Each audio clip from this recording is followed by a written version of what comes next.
Hello, everyone. Thank you for tuning in to Informed in 5. Today's guest is Crystal Veazey with the Mississippi State Department of Health, and today she'll be sharing information about the Lead Poisoning Prevention in Healthy Homes program. Thank you so much for joining me today. Thank you so much for allowing me to join today to present information on the Lead Poisoning Prevention in Healthy Homes program with the Mississippi State Department of Health. The mission of the Lead Poisoning Prevention in Healthy Homes program is to develop sustainable partnerships and coordinate program activities to foster a healthy and safe home environment for families while reducing health disparities and promoting and protecting the health of all Mississippians.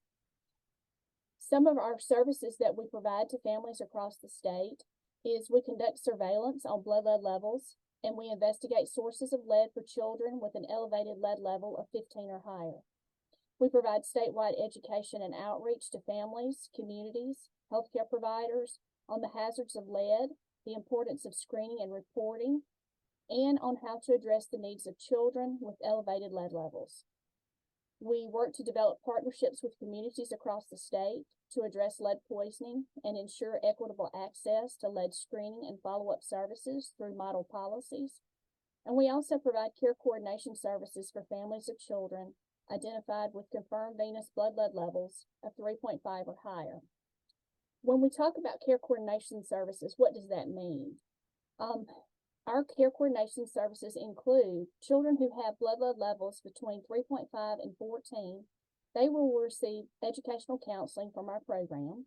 We will contact the parents, we'll ask a series of questions, and based off the parents' responses, we can let the parent know what they need to do to help reduce their child's exposure to lead. We also make referrals. When we get an elevated lead level, we'll make referrals to, say, the City of Jackson, who has the HUD Lead-Based Pain Hazard Control Grant. We also make referrals to the City of Hattiesburg.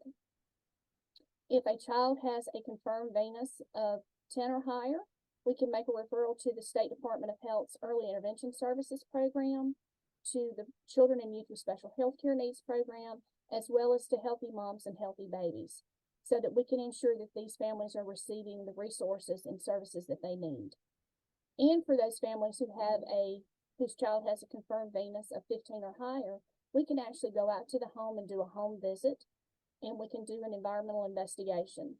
And during this time, we have a care coordinator who will be talking with the parents, and then our environmentalist will actually be going around the home trying to identify any sources of lead.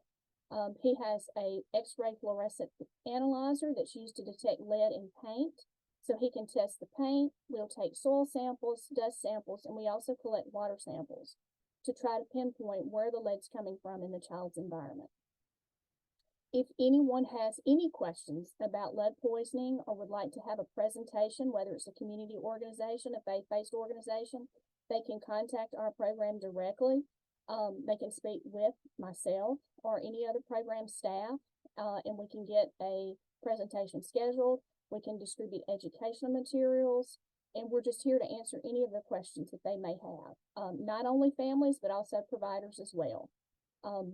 We thank you for this time to share information about our program today. And if you need to get in contact with our program, you can contact area code 601-576-7447.